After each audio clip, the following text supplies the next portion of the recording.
저는 우리 교회를 섬기면서 사실 이렇게 한 가지 항상 좀 마음에 걸리는 게 한 가지가 있습니다. 그게 뭐냐면은 우리 성도님들이 좀 연령대가 높다는 거죠.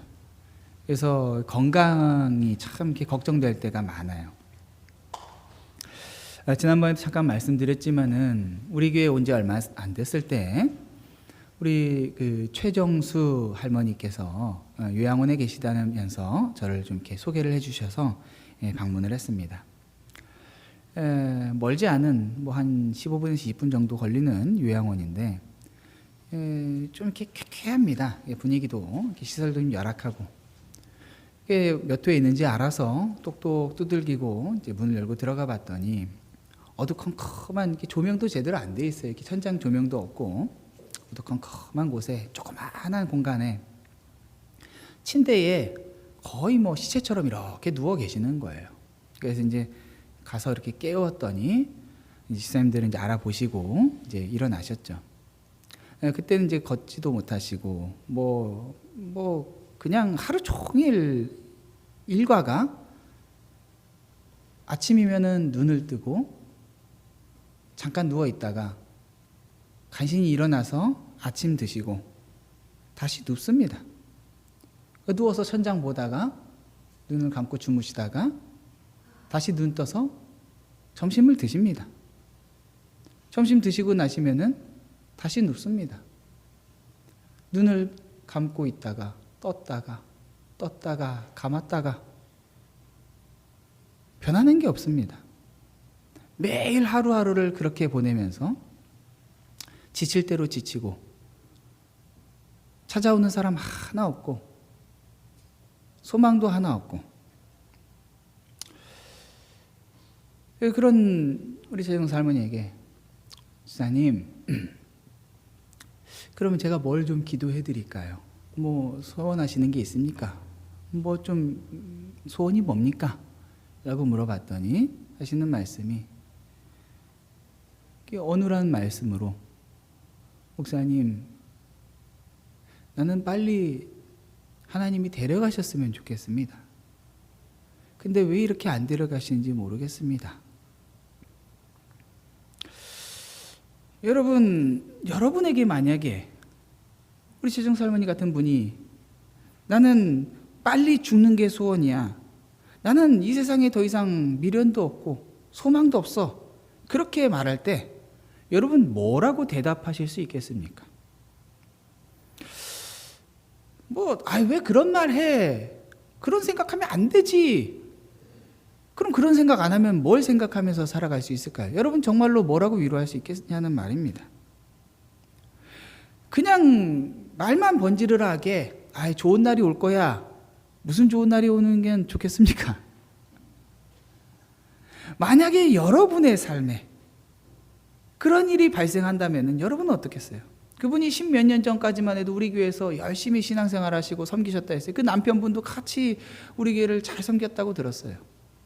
그때까지만 해도 누구도 그분의 삶이 말년이 그렇게 아무도 오지 않는 요양원에서 눈 뜨고 눈 감고 그게 하루 일과의 전부인 1년도 아닌 2년도 아닌 수년을 그렇게 보내야 될 거라고 누가 상상한 사람이 있었겠냔 말입니다. 여러분도 본인도 그런 상상을 하지 못했는데 막상 오늘은 그렇게 살아가고 있단 말이죠. 여러분은 정말로 여러분의 삶에 그런 날이 오지 않을 거라고 생각할 수 있습니까? 여러분은 미래를 잘 준비했으니까, 내 통장에 여유가 있으니까, 보험이 좋으니까, 나는 내 마지막까지 기쁨과 소망이 넘치다가 내 삶을 마무리할 수 있을 거야 라고 그렇게 확신 있게 얘기할 수 있느냐는 겁니다. 그건 여러분의 그냥 바람인 것이지, 모든 것들을 가졌다라고 생각했지만 내가 계획하고 내가 바란 대로 인생이 되지 않는다는 것은 여러분 지금까지 살아오신 삶을 돌아보면 다 아실 겁니다. 많은 사람들이 장수가 복이다 얘기하지만요, 어떤 사람에게는 오래 사는 것이 오히려 고통이고 차라리 빨리 떠나는 것이 복이라고 말할 수밖에 없는 그러한 상황에 처할 수도 있다라는 것이죠. 그러한 현실을 마주하면서 여러분은 여러분의 미래를 어떻게 준비하고 있느냐는 겁니다. 여러분, 오늘 본문은요, 노아의 방주로 유명한 그 노아가 등장하는 어떻게 보면 서곡이라고 할 수 있어요. 오늘 본문에서는 노아와 그의 아버지인 라멕, 그리고 라멕의 아버지인 무드셀라가 등장하고 있어요. 여러분, 성경에서 가장 장수한 인물은요, 여러분 상식으로 알아두셔야 될 것이 무드셀라라는 이름이에요. 그의 나이 960세를 향유하다가 죽었습니다. 인생에서 하나님께서 지으신 이 세상에서 지으신 인류 가운데 가장 최장수한 무드셀라의 삶을 살펴보면서 여러분은 장수한다라는 것, 오래 사는 것이 과연 어떤 의미인지 오늘 본문을 통해서 좀 살펴보고 깨닫기를 원해요. 이 세상을 그냥 오래 산다고 해서 만사가 아니라는 것을 여러분이 아셨으면 좋겠다라는 것이죠. 오늘 무드셀라의 삶의 가장 큰 특징 중에 하나는요, 그는 자신이 죽어야만 하는 이유를 가진 사람이었다라는 거예요. 그는 죽어야만 했어요. 왜요? 우리가 지난주에 살펴봤지만요, 에녹이 무드셀라를 낳으면서 하나님으로부터 예언을 받습니다. 무드셀라가 죽은 그때에 이 땅을 심판하시겠다라는, 그래서 이 땅을 바라봤을 때에 죄가 너무나도 충만한 이 세상이 하나님의 심판이 없어서는 안 된다라는 것이 너무나도 명확했어요. 무드셀라는 자신이 죽어야만 하나님께서 이 땅을 심판하실 것이라는 걸 알고 있었고요. 그래서 자신이 언젠가 피할 수 없는 죽음을 맞이할 것이라는 걸 알았어요. 그것은 단지 내 수명의 한계가 있지가 아니라 내 죽음은 의미가 있는 죽음이고 죽어야만 하는 이유가 있는 죽음이라는 걸 알았다라는 거예요. 특별히 그 시대는요, 너무나도 패악한 시대였어요. 신약 유다서 1장 14절 15절에 보면요, 우리가 지난주에도 잠깐 봤지만 아담의 7대 손 에녹이 이 사람들, 그 당시의 사람들입니다. 에녹이 살았던 그 시대에 예언하여 이르되 보라, 주께서 그 수만의 거룩한 자와 함께 임하셨나니 이는 무사람을 심판하사 모든 경건하지 않은 자가 경건하지 않게 행한 그 모든 경건하지 않은 일과 또 경건하지 않은 죄인들이 주를 거슬러 한 모든 완악한 말로 말미암아 그들을 정죄하려 하심이라 하였느니라. 여러분, 에녹의 메시지가 그거였죠. 너희들 죄졌다. 회개하라. 너희들 심판받을 수밖에 없는 삶을 살아가고 있다. 너무나도 패악한 시대였어요. 여러분, 누가복음 17장 27절이에요. 주님이 말씀하십니다. 노아가 방주에 들어가던 날까지 사람들이 먹고 마시고 장가들고 시집가더니 홍수가 나서 그들을 다 멸망시켰으며, 여러분, 그냥 단지 먹고 장가들고 시집간 그들을 향하여서 하나님께서 그들을 심판하셨다라고 말씀하고 있어요. 왜요? 여러분, 베드로전서 3장 20절에는 이렇게 말씀하고 있습니다. 그들은 전에 노아의 날 방주를 준비할 동안 하나님이 오래 참고 기다리실 때에 복종하지 아니하던 자들이라. 방주에서 물로 말미암아 구원을 얻은 자가 몇 명뿐이니 겨우 8명이라. 베드로후서 2장 5절입니다. 옛 세상을 용서하지 아니하시고 오직 의를 전파하는 노아와 그 7 식구를 보존하시고 경건하지 아니한 자들의 세상에 홍수를 내리셨으며. 여러분, 세상이 너무나도 패악해서요, 하나님께서 그들을, 노아와 그의 가족들을 제외하고는 모두 다 쓸어버리지 않고는 견딜 수 없는 그 더럽고 취약한 세상이 되어졌단 말이에요. 그게 어느 때부터입니까? 이미 에녹이 예언했던, 말씀을 전했던 그 이전부터 그런 시대의 삶을 살아가고 있었단 말이에요. 이 족보는 아담으로 시작해서 셋으로 이어지는 족보였어요. 그렇지만 우리가 4장에서 봤던 족보는 가인의 족보였죠.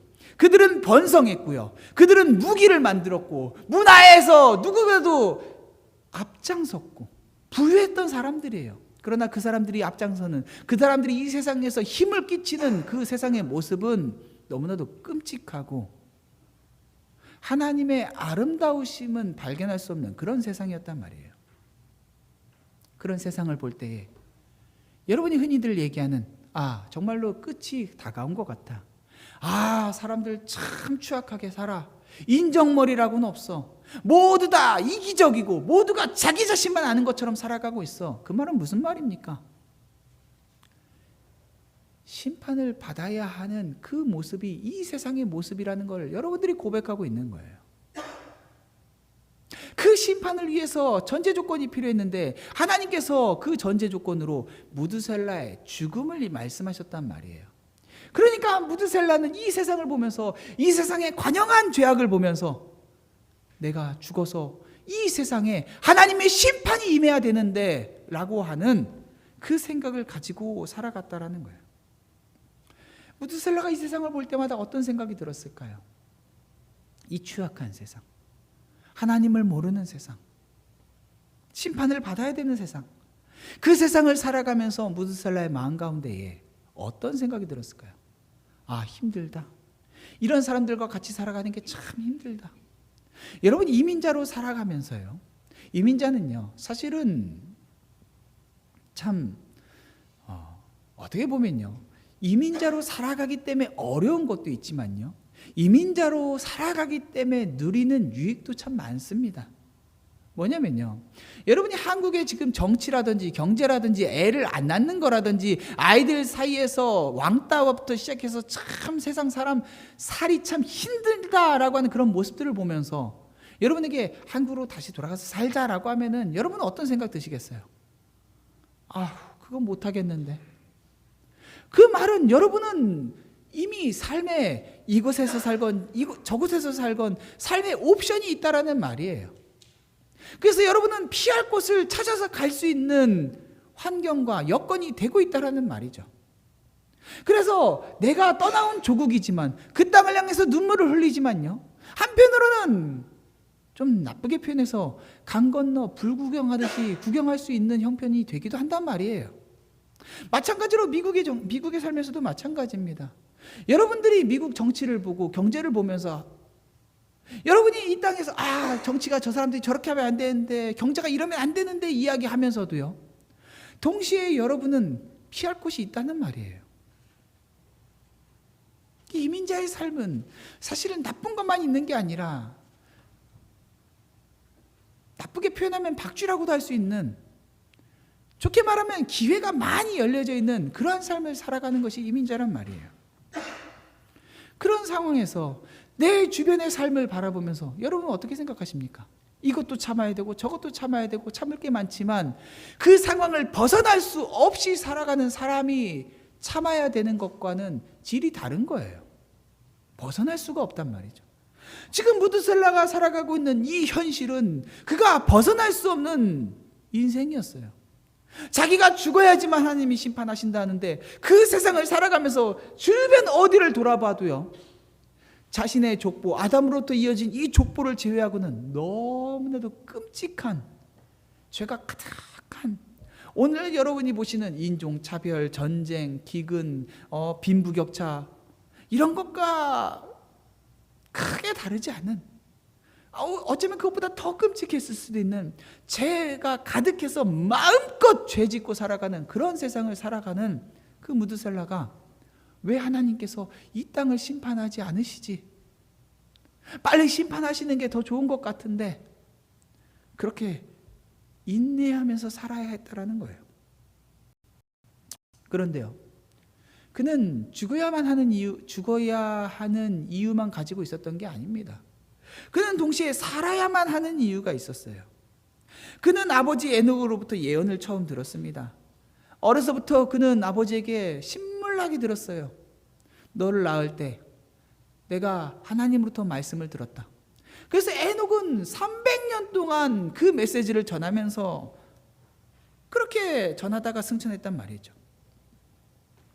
그러면서 너가 죽는 날이 하나님의 심판이 오는 날이야. 자신은 살아서 이 심판을 준비해야 되는 사람이었어요. 하나님은 그 무드셀라의 수명을 붙잡고 이 땅에 심판의 날을 기다리고 계셨어요. 그의 아버지 에녹이 평생을 심판과 회개를 외쳤던 것은요, 하나님께서 어쩌면 그들에게 긍휼을 베푸시지 않을까라는 기대감이 있었기 때문이에요. 기대감이 없었다면 심판의 메시지를 외칠 필요가 없습니다. 끔찍한 그 세상을 향하여서 에녹은 여전히 하나님의 긍휼을 의지해서 너희들 회개해라, 너희들이 그렇게 살면 안 된다라고 외쳤단 말이에요. 무드셀라가 그런 아버지로부터 영향을 받았고 그가 아들 라멕을 낳았습니다.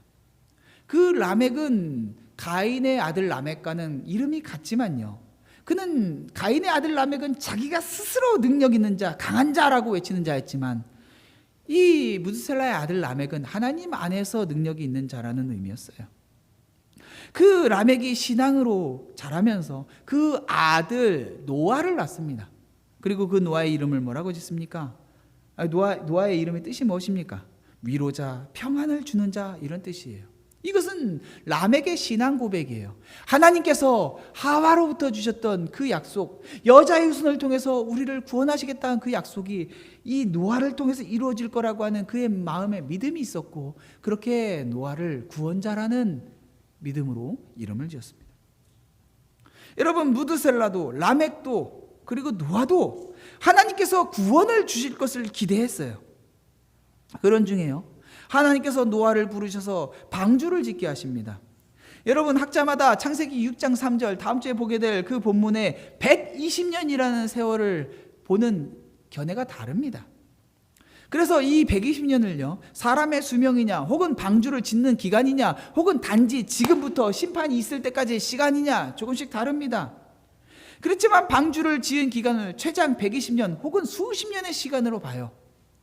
그래서 그 수십 년 혹은 120년의 시간 동안, 방주를 짓고 있는 그 시간 동안 무드셀라는 여전히 그때 살아서 하나님의 심판의 메시지를 외치면서 동시에 노아가 방주를 다 짓기 전에 그 심판이 임하지 않기를 기다려야 했어요.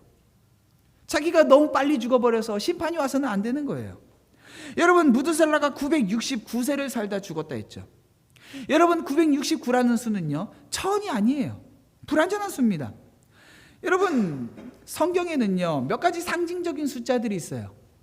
3이라는 숫자는 성부, 성자, 성령, 이 하나님의 그 완전성을 뜻하는 그런 의미로 많이 쓰입니다. 또 4라는 숫자는요 동서남북해서 온 세상을 뜻하는 의미로 많이 쓰입니다. 그래서요 여러분, 12제자, 12지파 이런 것들이 다 12는 하나님의 12방향을 향하는, 그래서 하나님의 백성이라는 그런 뜻이에요. 그리고 창조를 7일 동안 하셨기 때문에 그 7일 동안에 완전한, 6일 동안 지으시고 7일 때 쉬셨다 해서 그 7이 완전한 완전수라고 그런 의미를 갖고 있고요. 또 10도 그런 완성, 숫자로서의 완성적인 그런 숫자를 가지고 있어요. 그런데요, 이 1000이라는 숫자는 어떤 숫자예요? 10 곱하기 10 곱하기 10, 10이 3번 곱해진 숫자예요. 1000이라는 숫자는 완전수입니다. 그런데 지금 969세가 뜻하는 바는요, 그가 오랜 세월을 살았어도 그의 수명은 한계가 있음을 뜻하는 거예요.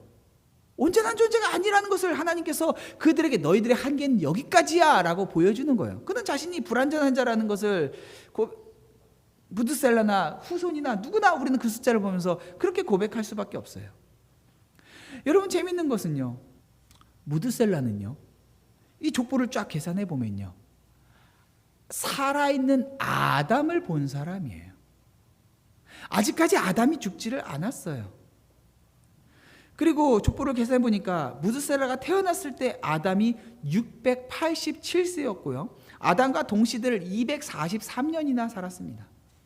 그러니까 아담으로부터 쭉 모든 조상들을, 지금 이 믿음의 족보에 있는 조상들을요 그는 동시대에 같이 살았어요. 그는 자기 아버지 에녹이 승천하는 것도 경험했던 사람이에요. 그래서 먼저 아담이 죽는 걸 보고, 아버지 에녹이 승천하는 걸 보고, 그리고 아담의 아들 셋이 죽는 걸 봤습니다. 그리고 그렇게 하나씩 이 족보에 있는 사람들이요 하나씩 수명이 다해서 죽는 것들을 다 경험합니다. 그는 자신의 삶에 점점 죽음이 다가오는 걸 발견합니다. 그럼에도 불구하고 아직 자기는 죽을 때가 아니에요. 죽어서는 안 돼요. 아직 방주가 완성이 안 됐어요.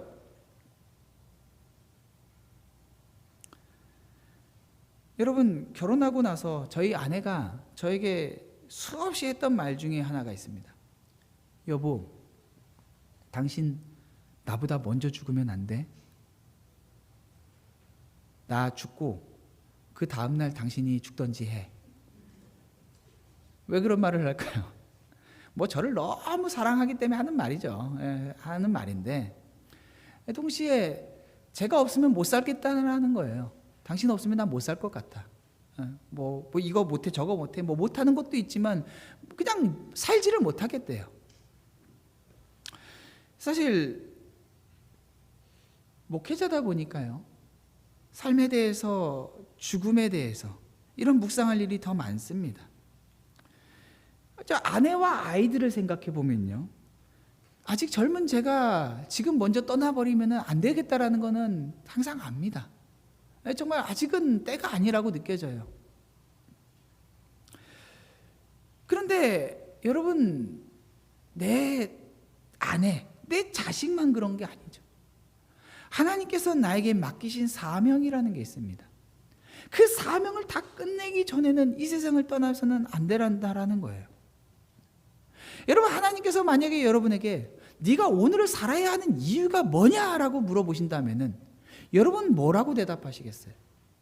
내 남편 때문에요. 내 자녀 때문에요. 남편이고 자녀고 간에 어차피 언젠가는 내가 떠나야 되는 사람이란 말이죠. 그러면은 여러분이 오늘날 살아야 하는 진짜 이유는 다 커버린 자녀들이나 단지 남편 때문은 아니라고밖에 말할 수 없어요. 언젠간 다 떠난단 말이에요. 그럼 오늘을 살아가야 하는 이유를 주님 앞에 뭐라고 대답하시겠냐라는 말이에요. 무드셀라에게는 자신의 사명이 있었어요. 내가 아직 죽으면 안 돼. 하나님의 때가, 이 세상을 심판하실 때가 아직 오면 안 돼. 지금은 나는 이 세상을 향해서 하나님의 심판과 하나님에게 돌아오라는 그 메시지를 전해야 된다라는 사명이 있었다라는 거예요. 여러분, 정말 살아야 하는 이유를 가지고 살고 계시냐라는 거예요. 그냥 먹고 그냥 즐기고, 아까 예수님께서 누가복음에서 하신 말씀이 뭐였어요? 노예 홍수에 오기 전까지 먹고 장가 들고 시집 가고, 그게 왜 문제라는 겁니까? 그 자체가 문제가 아니라 마지막 때가 오고 있음을 인지하지 못하고 그냥 이 세상에 푹 빠져서 살아가고 있다는 거예요. 여러분, 예배 드린다고 해서 끝이 아닙니다. 내가 왜 살아야 하는지에 대한 이유를 알지 못하면요, 여러분이 예배를 드린다고 이 자리에 앉아있지만 그 예배가 정말 하나님께서 받으시는 예배라고 어떻게 여러분 장담할 수 있겠냔 말이에요. 난 너를 이렇게 쓰기 원한다라고 하는데 그 이야기는 전혀 듣지 않고 내 맘대로 살아가면서 난 예배 드렸으니까 내 할 바 다 했죠 라고 말한다라면은 하나님께서 여러분에게 생명을 주신 그 이유는 여러분의 삶에 전혀 열매 맺지 못하고 있단 말이죠. 죽어야 할 이유도 있었고요, 살아야 할 이유도 있었던 이 무드셀라가요, 최종적으로 그의 삶은 삶과 죽음 사이에서 인내하는 삶이었어요. 그렇게 무드셀라가 살아가는 그 삶이에요. 969세라고 하는 그 오랜 세월을 살아가던 그의 삶이에요. 그의 노년에 한 가지 큰 사건이 발생합니다. 여러분, 무드셀라가 라멕을 187세에 낳았다고 했습니다. 그런데 오늘 본문 31절, 라멕이 몇 세에 죽습니까? 777세를 살고 죽었다라고 기록하고 있어요. 187 더하기 777을 187 더하기 777 더하면요, 아직 무드셀라의 나이는요 964세밖에 안 돼요. 무드셀라는 969세에 죽는데 아직 964세일 때 어떻게 됩니까? 아들이 죽습니다. 지금껏 믿음의 조상들은 모두 900살 때를 살다가 죽었어요. 아니면 에녹처럼 승천했어요. 그런데 지금 하나님의 심판과 노아를 통한 이 방주의 구원을 기다리는 무드셀라, 라멕, 노아, 이 가족들이 기다리고 있는데요, 무드셀라 아직 살아있는데, 손자는 열심히 방주를 짓고 있는데 그 중간 라멕이 하나님 먼저 데려가 버리십니다.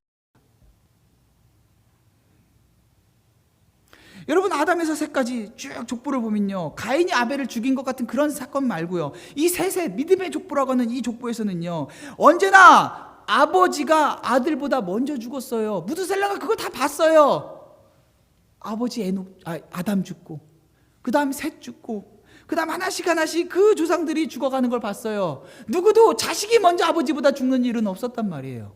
그런데 777세에 라멕이 먼저 죽습니다. 여러분, 777세에 뭐 생각나십니까? 특별한 7, 그것이 3번 반복되고 있어요. 이 숫자는요, 그가 사고나 죄나 이런 것 때문에 죽었다라기보다는 하나님의 섭리에 의해서 그가 수명을 다 치르고 죽을 때가 돼서 가서 갔다라는 거예요. 그러면 무드셀라의 마음 가운데 어떤 생각이 들까요? 라멕은 비록 900살 때는 살지 않았지만 하나님께서 정해주신 수명을 다 따라 살다 죽었다는 거예요. 내 생각에는 짧게 살다가 간 것 같지만 하나님께서 정해주신 수명을 다 살았어요. 문제는 왜 나는 너무 오래 살아서, 아버지 조상들 중에서 누구보다도 나만큼 산 사람 없는데 하필이면은 너무 오래 살아서 내 자식이 죽는 것까지 봐야 했느냐라는 거예요.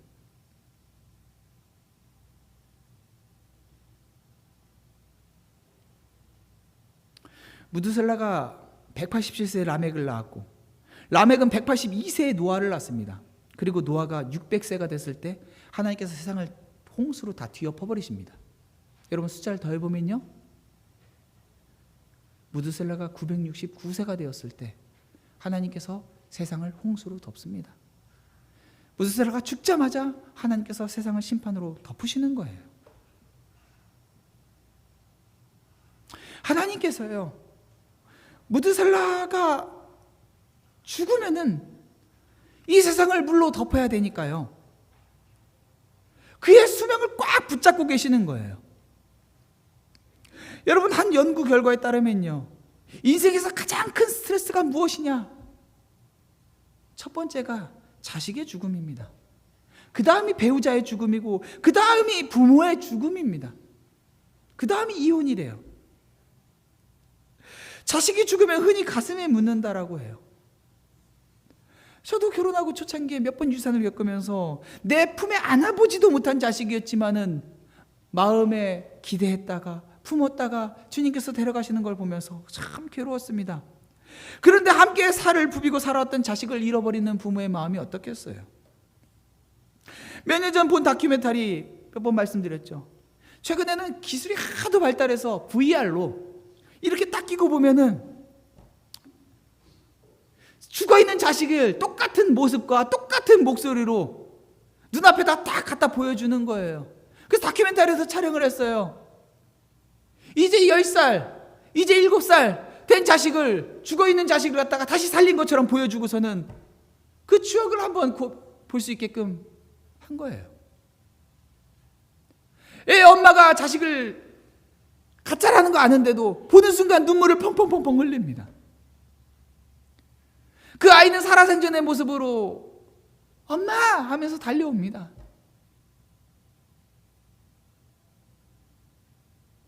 달려와서는 대뜸하는 말이, 엄마 나 보고 싶었어?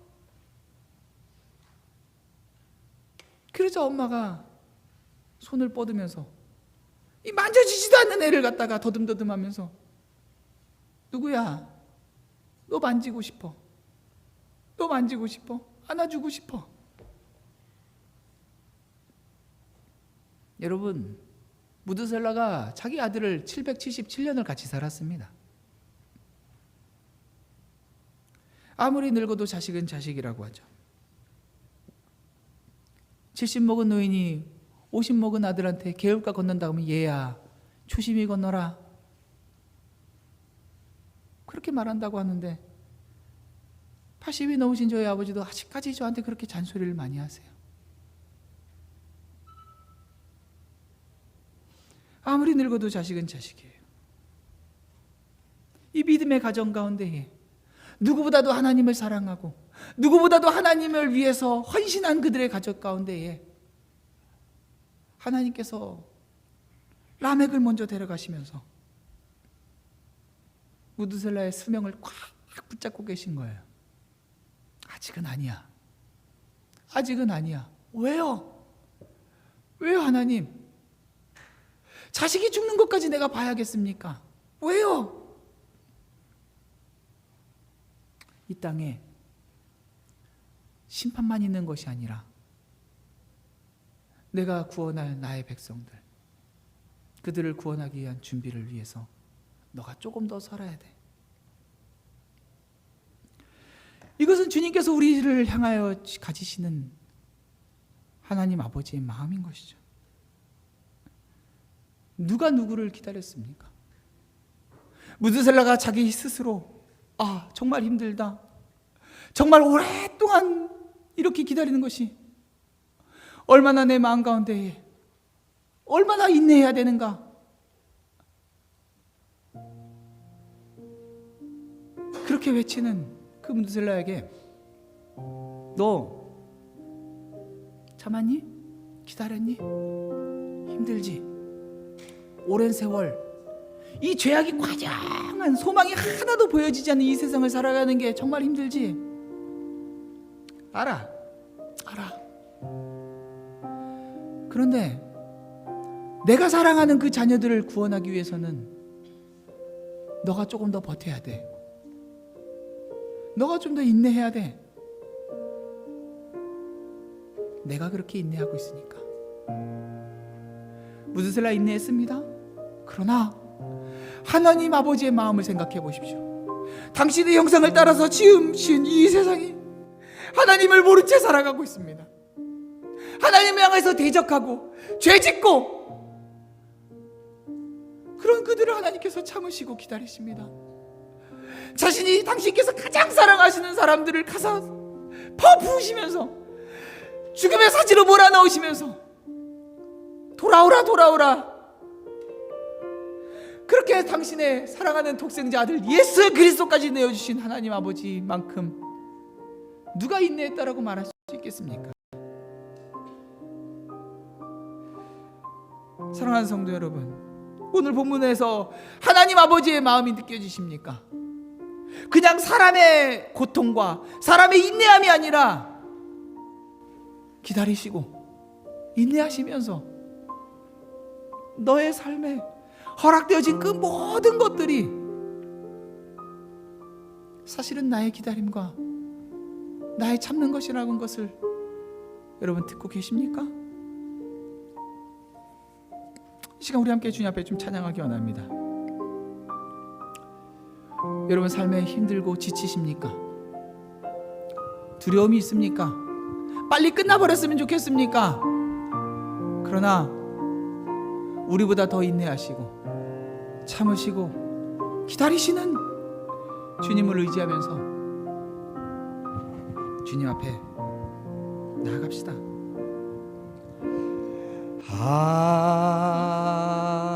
하나님은 우리의 피난처가 되시며 환난 중에 우리의 힘과 도움이. 다시 한번, 하나님은 우리의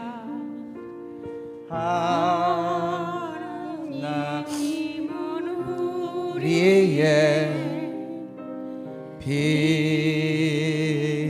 피난처가 되시며 환난 중에 우리의 힘과 도움이시라.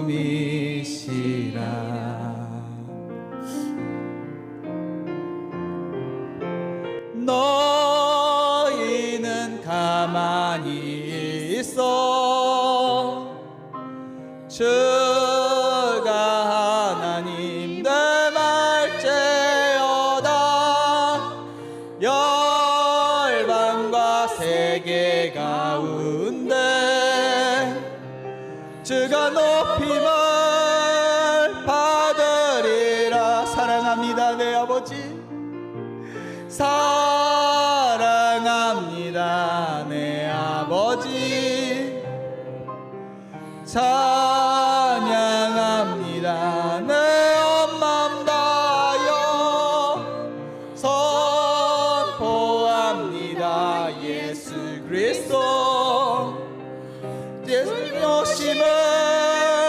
기다리며 우리 시간 주님 앞에 기도하며 나아가겠습니다. 하나님, 우리의 삶에 경험하는 어려움과 아픔들, 그 가운데서 언제까지 이런 어려움과 이런 고통을 감당해야 됩니까? 라고 한숨 씻긴 목소리로 주님 앞에 외칠 때에 주님은 여전히 우리에게 말씀하십니다. 내가 너를 사랑한다. 네가 인내하고 네가 참는 것보다 내가 더 오래 기다리고 내가 더 참고 있다. 내 마음을 네가 알았으면 좋겠고, 이 마음이 너의 삶도 너의 죽음도 나의 그 마음을 전하는 마음이 됐으면 좋겠어.